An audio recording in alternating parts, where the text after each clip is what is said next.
ये कैसी मिथ बनाई गई है, श्राद्ध बड़े बेटे को करना चाहिए या छोटे बेटे को करना चाहिए।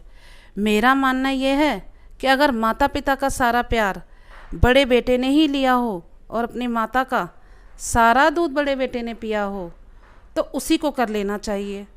अगर माता का दूध आपने पिया है और एक भी चीज़ भी आपने अपने माता पिता से ग्रहण की है, जरा सा एक कपड़े का टुकड़ा भी आपने ग्रहण किया है, कपड़ा तो छोड़ो, आपने तो पूरा का पूरा उसका बेटा ही ले लिया, तो श्राद्ध तो आपको करना ही होगा, क्योंकि आपका कर्म आपके साथ है।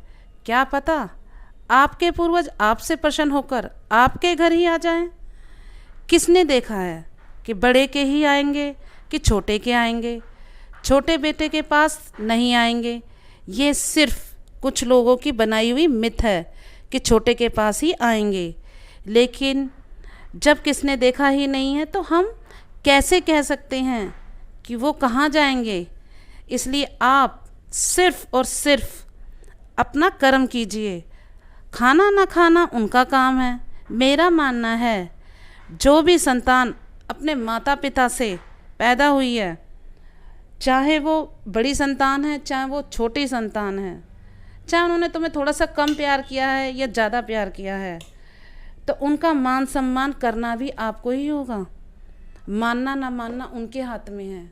ये सिर्फ आपका कर्म है जो आपको करना होगा।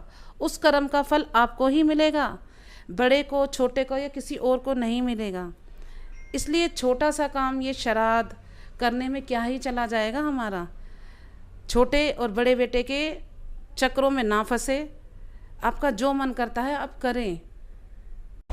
ये सारी बातें मैंने अपनी सखी को समझाई, क्योंकि मेरी सखी का आज फ़ोन आया था कि श्राद्ध बड़े बेटे को करना चाहिए या छोटे बेटे को करना चाहिए। आपको मेरी बातें कैसी लगी कमेंट बॉक्स में ज़रूर बताइएगा। ये मैं बना रही हूँ पंजीरी, ये बना रही हूँ मैं चींटियों के लिए और चींटों के लिए, जिन्होंने बड़ा परेशान कर रखा है। श्राद्धों में या वैसे भी मैं बनाती रहती हूँ पंजीरी।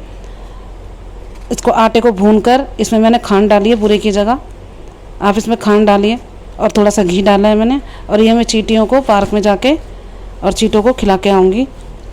आप ये चीज़ें ज़रूरी नहीं श्राद्धों में ही करें, वैसे भी कर सकते हैं। जब जब आपको समय मिले आप थोड़ा थोड़ा काम करते रहिए। ये फिर मैंने इसी कढ़ाई में से वो सामान ये निकाला और ठंडा होने के लिए रख दिया उसको। फिर मैंने तैयारी की पूड़ियों की। मैंने पूड़ियाँ भी काफ़ी सारी सेक ली हैं, क्योंकि मैंने सोचा जब सारा काम हो जाएगा तब मैं अपने हस्बैंड को जगाऊंगी और उनको पूजा के लिए बोलूँगी, नहाने धोने को तैयार हो जाएंगे। मेरा काम थोड़ा जल्दी ही ख़त्म हो गया था। इस टाइम बज रहे हैं सुबह के 7:30।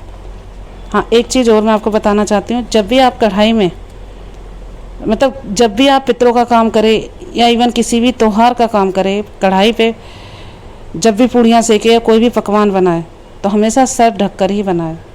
ज़रूरी नहीं है आप अच्छी साड़ी पहने, अच्छा कुछ पहने, सर पे चाहे कॉटन का दुपट्टा रखे लेकिन सर को ज़रूर ढके। ये मेरा मानना है। ये शुरू से मेरी मम्मी ने मुझे बताया कि कढ़ाई पे या चूल्हे पे कभी भी नंगे सर खाना नहीं बनाना चाहिए, खासकर पितरों के टाइम में जब ये श्राद्ध चल रहे होते। इन दिनों सर पे से पल्ला नहीं हटाना चाहिए खाना बनाते हुए, क्योंकि कहा जाता है कि जब भी श्राद्ध चल रहे होते हैं हमारे पितर हमारे घर में ही घूम रहे होते हैं। ये मैंने कुछ पंडितों को बुलाया खाना खाने के लिए घर में। ये सब खाना खा रहे हैं। कुछ मैंने खाना बाहर भी भिजवाया बनाकर।